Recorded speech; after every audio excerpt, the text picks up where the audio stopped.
మొదటి పట్టిక చూస్తే మనకు ఫస్ట్ కాలంలో యూనిట్లు వస్తు యూనిట్లు కనిపిస్తున్నాయి. 5 వస్తు యూనిట్లు తీసుకున్నాం. అయితే ఒక్కొక్క వస్తువు కొంటే మొదటి X వస్తువు 33 యూనిట్ల ఉపాంత ప్రయోజనాన్ని, రెండవది 30, మూడవది 27, నాలుగవది 24, ఐదవది 21 యూనిట్ల తృప్తిని ఇస్తుంది అనే విషయాన్ని ఇక్కడ చెప్తుంది. అదేవిధంగా మొదటి Y వస్తువు 36 యూటిల్స్, రెండవది 32, మూడవది 28, నాలుగవది 24, ఐదవది 20 యూటిల్స్ తృప్తినిస్తుందని, ప్రయోజనాన్ని ఇస్తుందనే విషయాన్ని ఈ పట్టిక తెలుపుతుంది. అయితే వివిధ వస్తువుల నుంచి లభించే ఉపాంత ప్రయోజనాలు సమానంగా ఉండాలి, అప్పుడు మాత్రమే వినియోగదారుడు గరిష్ట సంతృప్తిని పొందుతాడు అనుకున్నాం. మరి వీటి ధరలు సమానంగా ఉంటే అప్పుడు పోల్చి చూడవచ్చు.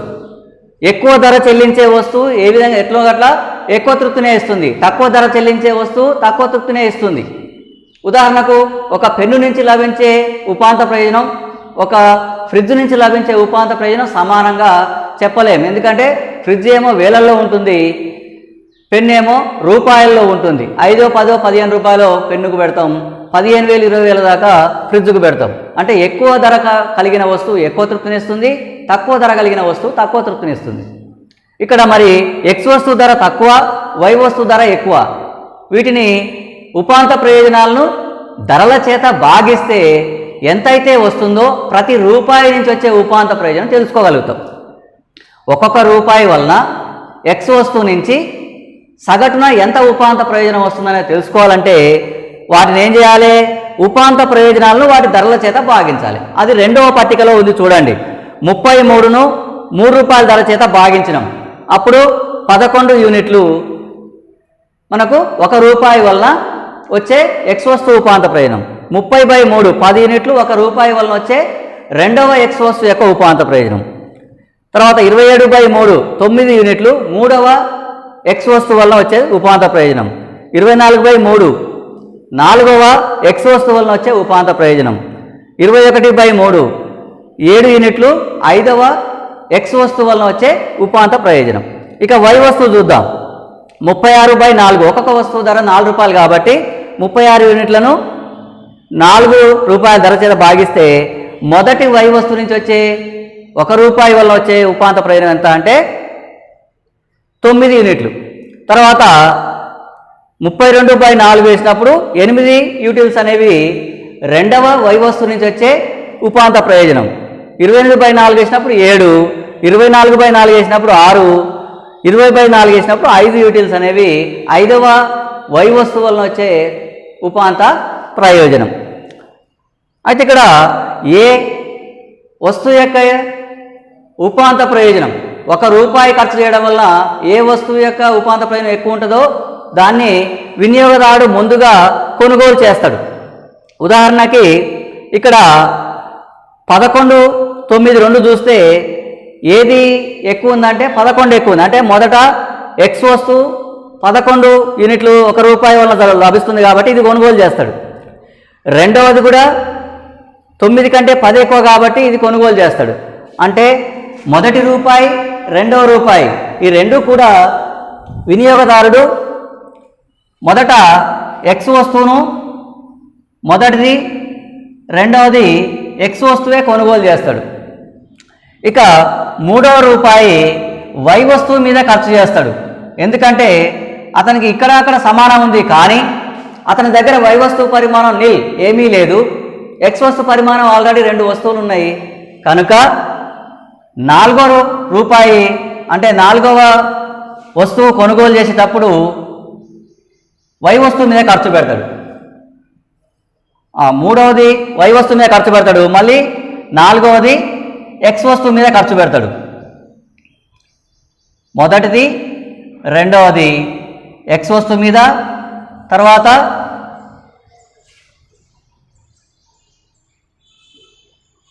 మూడవది Y వస్తువు మీద, నాలుగవది మళ్ళీ X వస్తువు మీద ఖర్చు చేయడం జరుగుతుంది. తర్వాత 5వ వస్తువు కొనుగోలు Y వస్తువు మీద, 6వ వస్తువు కొనుగోలు X వస్తువు మీద ఖర్చు చేయడం జరుగుతుంది. అంటే X వస్తువులు 4 వరకు కొనుగోలు చేస్తాడు, వై వస్తువులు 2 వరకు కొనుగోలు చేస్తాడు. అంటే తన ఆదాయంతో 4 వస్తువుల్ని 20 రూపాయలతోటి 4 వస్తువులనేమో ఎక్స్ వస్తువుల్ని 4 ఇంటూ 3 12 రూపాయలు ఎక్స్ వస్తువు మీద ఖర్చు చేస్తుండు. వై వస్తువులు 2 కొంటే 2 4 8 మొత్తం అతని ఆదాయం 20 రూపాయలు ఈ 2 వస్తువుల మీద ఖర్చు చేస్తుండు. అలాంటప్పుడు ఈ 2 వస్తువుల యొక్క ఉపాంత ప్రయోజనాలు చూడండి. 2వ వై వస్తువు యొక్క ఉపాంత ప్రయోజనం 8 యూటిల్సే, 4వ ఎక్స్ వస్తువు యొక్క ఉపాంత ప్రయోజనం 8 యూటిల్సే. ఇలా ఉన్నప్పుడు అతనికి లభించే మొత్తం ప్రయోజనం అంటే ఇక్కడి వరకు అతడు 4 వరకు కొంటే ఇక్కడి వరకు ప్లస్ చేయండి. 33, 30, 63, 70, 90, తర్వాత 110, 114. MUX అనేది 110 యూటిల్స్. తర్వాత 2 వై వస్తువులు కొనుగోలు చేస్తుండు కనుక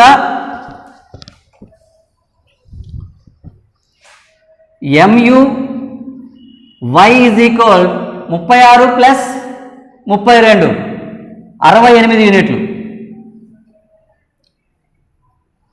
మొత్తం మీద 178 యూనిట్ల యొక్క total utility of X plus Y. ఇక్కడ total utility of X 110, total utility of Y 68, టోటల్గా 178. అంటే XY వస్తువుల యొక్క మొత్తం ప్రయోజనం 178 యూనిట్లు. 33, 63, 70, 90, తర్వాత 20, 20, 40, 47, 51, 81, 84, 30, 30, 60, 63, 70, 90, 114, 30,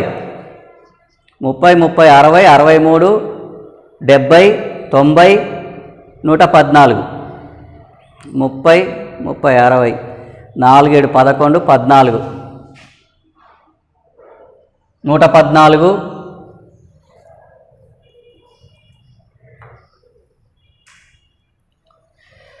114, 8, 4, 12, 8, 182 యూనిట్ల మొత్తం ప్రయోజనం. 4, 7, 11, 14, 3, 5, 8, 3, 11, 114 యూనిట్లు ఎక్స్ వస్తువు మొత్తం ప్రయోజనం, 68 యూనిట్లు వై వస్తువు మొత్తం ప్రయోజనం కలిపితే 182 యూనిట్ల మొత్తం ప్రయోజనాన్ని వినియోగదారుడు పొందగలుగుతాడు. అంటే ఈ పద్ధతిలో కాకుండా ఎక్స్ వస్తువు యొక్క ఉపాంత ప్రయోజనం వై వస్తువు యొక్క ఉపాంత ప్రయోజనం సమానంగా ఉండే విధంగా కాకుండా మరి ఏ విధంగా తన 20 రూపాయలు ఖర్చు పెట్టినా ఇంత మొత్తం ప్రయోజనాన్ని వినియోగదారుడు పొందే అవకాశం లేదు. వినియోగదారుడు గరిష్ట సంతృప్తిని పొందాలంటే అతడు XY వస్తువుల యొక్క ఉపాంత ప్రయోజనాలు సమానంగా ఉండేటట్లు కొనుగోలు చేయాలి. తర్వాత తక్కువ తృప్తినిచ్చే వై వస్తువు బదులు ఎక్కువ తృప్తినిచ్చే ఎక్స్ వస్తువును ప్రతిస్థాపన చేసుకోవాలి. ఒకవైపు ప్రతిస్థాపన సూత్రం, మరొక వైపు గరిష్ట సంతృప్తి సూత్రం. ఈ రెండూ పాటిస్తే వినియోగదారునికి గరిష్ట సంతృప్తి లభిస్తుంది. ఈ విషయాన్ని రేఖాపటం ద్వారా కూడా వివరించవచ్చు. ఎలా అంటే ఎక్స్ అక్షం మీద వస్తు పరిమాణం, మనం ఇక్కడ ఉన్న యూనిట్లన్నీ కూడా 5 ఎక్స్ అక్షం మీద తీసుకున్నాం. మరి వై అక్షం మీద XY వస్తువుల యొక్క ఉపాంత ప్రయోజనాలని యూటిల్స్లో కొలుస్తున్నాం. మనకు 11 మ్యాక్సిమంగా ఉంది కాబట్టి 12 వరకు స్కేల్ తీసుకున్నాం. 0 to 12 వస్తువులు 5 వస్తువుల పరిమాణాన్ని యూనిట్లను 5 తీసుకున్నాం. ఇక్కడ చూస్తే OG పరిమాణంలో వై వస్తువును కొనుగోలు చేస్తుండు. CD అనేది వై వస్తువు ఉపాంత ప్రయోజన రేఖ. తర్వాత AB అనేది ఎక్స్ వస్తువు ఉపాంత ప్రయోజన రేఖ. OI పరిమాణంలో ఎక్స్ వస్తువును అంటే 4 యూనిట్లు ఎక్స్ వస్తువును కొనుగోలు చేస్తుండు, 2 యూనిట్లు వై వస్తువును కొనుగోలు చేస్తుండు. అప్పుడు ఈ ఎక్స్ వస్తువు ఉపాంత ప్రయోజన రేఖ, వై వస్తువు ఉపాంత ప్రయోజన రేఖ రెండు 8 యూనిట్ల ప్రయోజనం కలిగి ఉంది అనే విషయాన్ని ఈ హెచ్ అనే రేఖ చెప్తుంది. ఈ హెచ్ అనే రేఖ 2 వస్తువుల ఉపాంత ప్రయోజనాలు సమానంగా ఉన్నాయి అనే విషయాన్ని చూపిస్తుంది. అక్కడ 2 యూనిట్ల వై వస్తువు జిఎఫ్, రెండవ వై వస్తువు 8 యూనిట్లు చూపిస్తుంది అనే విషయాన్ని జిఎఫ్ అనేది తెలియజేస్తుంది. 4వ ఎక్స్ వస్తువు 8 యూనిట్ల ప్రయోజనాన్ని ఇస్తుందనే విషయాన్ని ఐహెచ్ అనే నిలువుగా ఉన్న రేఖ తెలియజేస్తుంది. అంటే ఇక్కడ ఎక్స్ వస్తువు ఉపాంత ప్రయోజనం క్రమంగా తగ్గుతూ ఉంది, వై వస్తువు ఉపాంత ప్రయోజనం క్రమంగా తగ్గుతున్న కారణంగా 2 రేఖలు ఎడమ నుంచి కుడికి కిందికి వాలున్నాయి. ఎక్స్ వస్తువు ఉపాంత ప్రయోజనం 11 నుంచి 7 వరకు తగ్గుతూ ఉంది, వై వస్తువు ఉపాంత ప్రయోజనం 9 నుంచి 5 వరకు తగ్గుతూ ఉంది. ఇలా తగ్గుతున్న కారణంగా XY వస్తువుల యొక్క ఉపాంత ప్రయోజన రేఖలు ఎడమ నుంచి కుడికి క్రిందికి వాలి ఉన్నాయి. అంటే వస్తువు పరిమాణానికి ప్రయోజనానికి మధ్య విలోమ సంబంధం ఉండడం కారణంగా ఉపాంత ప్రయోజన రేఖ ఎడమ నుంచి కుడికి కిందికి వాలి ఉండడం జరిగింది. మరి ఈ విధంగా సమోపాంత ప్రయోజన సూత్రాన్ని మనం తెలుసుకున్నప్పుడు ఈ సూత్రం అన్ని వేళలా, అన్ని కాలాల్లో, తర్వాత అన్ని సందర్భాలలో, వ్యక్తులందరి విషయంలో, అన్ని వస్తువులకు వర్తిస్తుందా?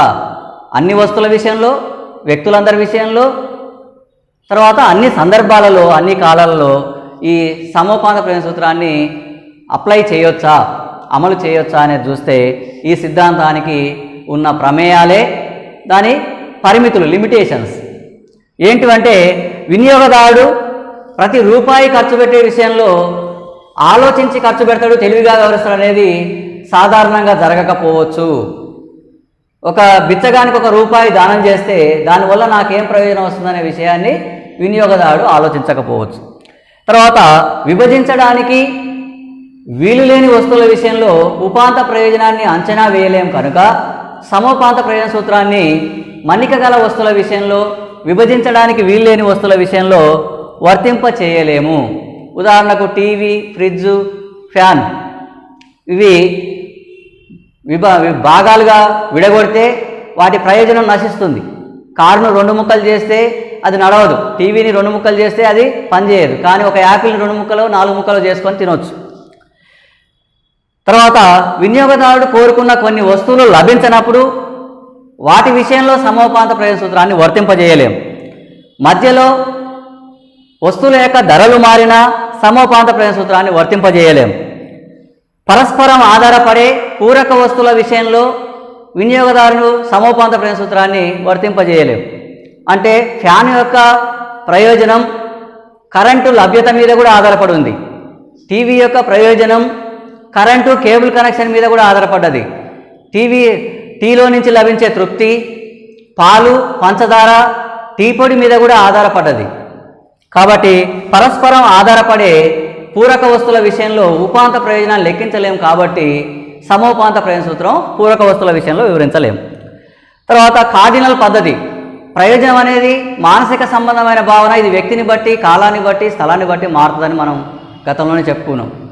అంటే ఒకవేళ సంఖ్యారూపంలో ప్రయోజనాన్ని కొలవలేకపోతే ఈ సమోపాంత ప్రయోజన సూత్రాన్ని నిరూపించలేము, వివరించలేము. తర్వాత వినియోగదారునికి వస్తువుల ధరలు, తర్వాత దాని నుంచి లభించే ఉపాంత ప్రయోజనానికి సంబంధించిన సంపూర్ణ జ్ఞానం ఉంటుందని అనుకుంటున్నాం. అలా లేకపోతే ఈ సూత్రాన్ని వివరించలేము. ఇవి ఈ సూత్రానికి ఉన్న లిమిటేషన్స్ లేదా పరిమితులు. ఇక మనం సమోపాంత ప్రయోజన సూత్రాన్ని అధ్యయనం చేయడం వలన, నేర్చుకోవడం వలన, అవగాహన చేసుకోవడం వలన ఎటువంటి లాభాలు ఉన్నాయి, వివిధ రంగాల్లో దీనికి ఉన్న ఇంపార్టెన్స్, ప్రాధాన్యత ఏంది, ప్రాముఖ్యత ఏందని తీసుకుంటే వ్యయానికి ఆధారం సమోపాంత ప్రయోజన సూత్రం. అంటే వినియోగదారుడు ఏ వస్తువు మీద ఖర్చు చేయాలి, ఏ వస్తువు మీద చేయొద్దు, తక్కువ తృప్తినిచ్చే వస్తువు బదులు ఎక్కువ తృప్తినిచ్చే వస్తువు మీద ఖర్చు చేస్తాడు. కాబట్టి వ్యయానికి ఆధారం ఖర్చు వల్ల లభించే సంతృప్తి అతనికి ఎక్కువ ఉన్నప్పుడు మాత్రమే ఖర్చు చేస్తాడు. వస్తువుల నుంచి లభించే ప్రయోజనాలను ఆధారంగా చేసుకొని దాని మీద ఖర్చు చేయాలన్నా వద్దా అనే నిర్ణయాన్ని వినియోగదారు తీసుకున్నాడు కాబట్టి వ్యయానికి ఆధారం సమోపాంత ప్రయోజన సూత్రం. వినియోగదారుడు తనకు వచ్చిన ఆదాయంలో కొంత భాగం భవిష్యత్ అవసరాల కోసం దాచుకోవడం, కొంత భాగం కోరికలను సంతృప్తిపరచుకోవడం కోసం ఖర్చు చేయడం, అంటే పొదుపు వినియోగాల మధ్యన తన ఆదాయాన్ని ఏ విధంగా విభజిస్తాడు అనే విషయాన్ని సమోపాంత ప్రయోజన సూత్రం ద్వారా అర్థం చేసుకోవచ్చు. అంటే పొదుపు ద్వారా వచ్చే ఉపాంత ప్రయోజనం, వినియోగం ద్వారా వచ్చే ఉపాంత ప్రయోజనం సమానంగా ఉండేటట్టు తన ఆదాయాన్ని వినియోగదారుడు ఖర్చు చేస్తే అతనికి లభించే మొత్తం సంతృప్తి గరిష్టంగా ఉంటుందనే విషయాన్ని సమోపాంత ప్రయోజన సూత్రం ద్వారా మనం అవగాహన చేసుకోవచ్చు. తర్వాత ఉత్పత్తి రంగంలో భూమి, శ్రమ, మూలధన వ్యవస్థాపన 4 కలిస్తే ఉత్పత్తి కారకాలను ఉపయోగించి ఉత్పత్తి చేయడం జరుగుతుంది. ఇందులో శ్రమ బదులు మూలధనాన్ని, మూలధనాన్ని బదులు శ్రమను ప్రతిస్థాపన చేసుకునే అవకాశం ఉత్పత్తిదారునికి ఉంటుంది. అంటే మూలధనం వలన వచ్చే ఉపాంతోత్పత్తి, అదనపు శ్రామికుని వలన వచ్చే ఉపాంతోత్పత్తి సమానంగా ఉండేటట్లు వినియోగిస్తే మొత్తం ఉత్పత్తి గరిష్టంగా ఉంటుందనే విషయాన్ని ఉత్పత్తిదారుడు ఈ సమోపాంత ప్రయోజన సూత్రం ద్వారా గ్రహించడం జరుగుతుంది. కనుక ఉత్పత్తి రంగంలో ఉత్పత్తిదారులకు సమోపాంత ప్రయోజన సూత్రం ఉపయోగపడుతుంది. శ్రామికుల చివరి శ్రామికు నుంచి వచ్చే ఉపాంతోత్పత్తి, అదనపు యూనిట్ మూలధనం నుంచి లభించే ఉపాంతోత్పత్తి, అంటే ఒక అదనపు యంత్రం నుంచి లభించే ఉపాంతోత్పత్తి, ఒక అదనపు శ్రామికు నుంచి లభించే ఉపాంతోత్పత్తి సమానం అయ్యే వరకు శ్రమను పెంచడం తగ్గించడం, యంత్రాల సంఖ్యను పెంచడం తగ్గించడం చేసి మొత్తం మీద రెండూ సమానంగా ఉండేటట్లు వినియోగిస్తే తన సంస్థలో గరిష్ట ఉత్పత్తి లభించే విషయాన్ని ఉత్పత్తిదారుడు గ్రహించగలడు. వినిమయంలో, ఎక్స్చేంజ్లో వినిమయానికి ఆధారం సమోపాంత ప్రయోజన సూత్రం. వినిమయం అంటే ఎక్స్చేంజ్, డబ్బుకు బదులు వస్తువును ప్రతిస్థాపన చేసుకుంటాం, వస్తువుకు బదులు డబ్బును ప్రతిస్థాపన చేసుకుంటాం. అంటే వినిమయానికి ఆధారం సమోపాంత ప్రయోజన సూత్రం. ఒక వ్యక్తి దగ్గర 10 రూపాయలు ఉంటే ఆ 10 రూపాయల కంటే 10 రూపాయలతో కొనగలిగే పెన్ను ఎక్కువ సంతృప్తిస్తున్నప్పుడు డబ్బులు చెల్లించి షాపులో 10 రూపాయల పెన్ను కొనుగోలు చేస్తాడు. అదే షాపు యొక్క యజమాని 10 రూపాయల యొక్క సంతృప్తి ఎక్కువ ఉండి పెన్ను యొక్క సంతృప్తి తక్కువ ఉన్నప్పుడు 10 రూపాయలకు పెన్నును అమ్మడం జరుగుతుంది. అంటే అమ్మేవాళ్ళు పెన్ను స్థానంలో డబ్బును ప్రతిస్థాపన చేసుకుంటారు, కొనేవాళ్ళు డబ్బు స్థానంలో వస్తువును ప్రతిస్థాపన అంటే పెన్నును ప్రతిస్థాపన చేసుకుంటారు. అంటే వినిమయానికి ఆధారం సమోపాంత ప్రయోజన సూత్రం. ఇక ధర నిర్ణయంలో వివిధ వస్తువుల యొక్క ఉపాంత ప్రయోజనాల ఆధారంగా వినియోగదారుడు ఆ వస్తువుకు చెల్లించే ధరను నిర్ణయించడం జరుగుతుంది. ఎక్కువ ఉపాంత ప్రయోజనం ఇచ్చే వస్తువును ఎక్కువ ధరకు, తక్కువ ఉపాంత ప్రయోజనం ఇచ్చే వస్తువును తక్కువ ధరకు కొనుగోలు చేస్తాడు.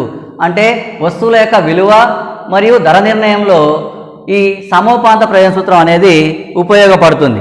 ఇక ప్రభుత్వ విత్తంలో అంటే ప్రభుత్వం చేసే వ్యయం వలన సామాజిక సంక్షేమం, పేదవారికి జరిగే లాభం, వ్యయం వలన వారికి లాభం ఎక్కువ జరుగుతుందా లేదా, జరిగే ఖర్చు ప్రయోజనం కంటే ప్రజలకు కలిగే లాభం ఎక్కువ ఉన్నప్పుడు మాత్రం ప్రభుత్వం వ్యయం చేయాలి.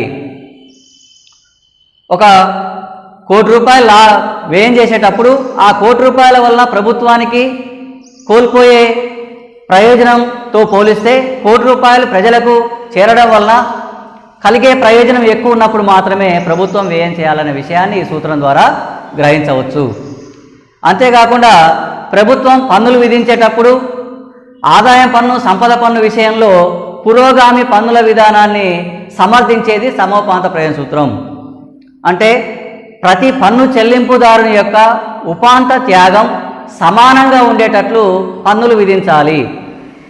సంవత్సరానికి 5 లక్షల ఆదాయం కలిగిన వ్యక్తి మీద విధించే పన్ను సంవత్సరానికి 10 లక్షల ఆదాయం కలిగిన వ్యక్తి మీద విధించే ఆదాయం పన్ను సమానంగా ఉండకూడదు. 5 లక్షలు ఆదాయం కలిగిన వాళ్లకు 5% పన్ను విధిస్తే అతను పన్ను చెల్లించడం వల్ల త్యాగం ఎంతుందో 10 లక్షల ఆదాయాన్ని సంపాదించే వ్యక్తి మీద 10% పన్ను విధించినప్పుడు అతడు పన్ను చెల్లించడం వల్ల కలిగే త్యాగం అంతే ఉన్నప్పుడు ఆదాయం పెరుగుతున్న కొద్దీ దాని మీద విధించే పన్ను రేటు కూడా పెంచాలి. అట్లా చేసినప్పుడు మాత్రమే తక్కువ ఆదాయం ఉన్నవాళ్ళు తక్కువ పన్ను చెల్లించి, తక్కువ డబ్బు ఉన్నప్పుడు వారి యొక్క డబ్బు ఉపాంత ప్రయోజనం ఎక్కువ డబ్బు ఉన్నప్పుడు వారి దృష్టిలో డబ్బు యొక్క ఉపాంత ప్రయోజనం తక్కువ. అందరికీ సమాన పన్ను విధానం అనేది ఉంటే తక్కువ డబ్బు ఉన్నవాడు ఎక్కువ త్యాగానికి గురవుతాడు పన్ను చెల్లించడం వలన, ఎక్కువ డబ్బు ఉన్న వాళ్ళు తక్కువ త్యాగానికి గురవుతారు పన్ను చెల్లించడం వల్ల అనే విషయాన్ని ఆర్థిక మంత్రి గ్రహించి తక్కువ ఆదాయం ఉన్న వాళ్ళ మీద తక్కువ పన్ను రేటు, ఎక్కువ ఆదాయం ఉన్న వాళ్ళ మీద ఎక్కువ పన్ను రేటు విధించాలనే పురోగామి పన్నుల విధానాన్ని సమోపాంత ప్రయాణ సూత్రం తెలియజేస్తుంది. కాబట్టి ఇది ప్రభుత్వ విత్త శాస్త్రంలో, వస్తువు ధర నిర్ణయంలో, వినిమయంలో, ఉత్పత్తి రంగంలో వినియోగదారుడు తన ఆదాయాన్ని పొదుపు వినియోగానికి ఖర్చు చేయడంలో, తర్వాత ఒక వస్తువు మీద ఖర్చు చేయాలా వద్దా అనే విషయం నిర్ణయించడంలో, అనేక విషయాల్లో నిత్య జీవితంలో సమోపాంత ప్రయాణ సూత్రానికి విశేషమైన ప్రాముఖ్యత ఉంది. Okay, thank you.